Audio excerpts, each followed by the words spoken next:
Some of America's best-known corporations are saying their consumers are being pinched by inflation as prices continue rising.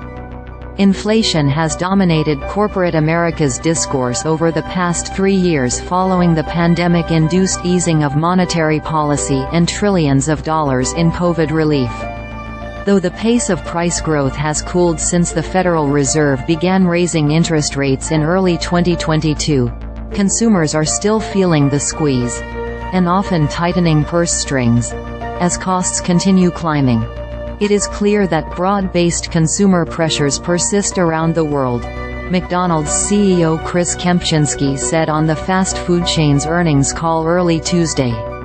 Consumers continue to be even more discriminating with every dollar that they spend as they faced elevated prices in their day-to-day spending. Sticky inflation has created a dark cloud over how everyday Americans perceive the health of the economy. Consumer confidence in April hit its lowest level since mid-2022 as high prices remained top of mind, according to data released Tuesday by the Conference Board. Worker pay has continued rising, as evidenced by first-quarter employment cost statistics released Tuesday. But so, too, have the prices paid by the typical consumer, biting into the extra income from those higher wages. To be sure, the rate of inflation has fallen significantly.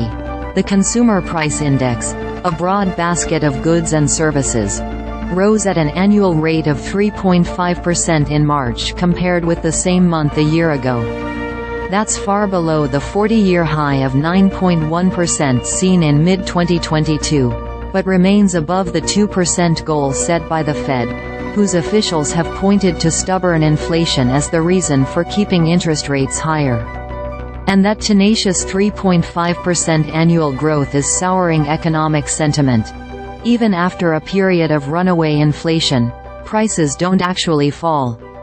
That's a problem for McDonald's and a host of other firms serving customers who are feeling sticker shock. At McDonald's, that was evidenced through same-store sales growth coming in slightly below where Wall Street expected. Kempczinski said that the Chicago-based company must be laser-focused on affordability to bring in diners as prices pushed away low-income consumers. Executives at 3M, the maker of Scotch tape and Post-it notes that also reported Tuesday, told analysts it's seeing continued softness in consumer discretionary spend. While 3M earnings and revenue topped expectations in the first quarter, management said it anticipates consumer spending this year to be muted. Last week, Newell Brands CEO Chris Peterson joined the chorus of executives pointing to inflation as the main force bedeviling their businesses.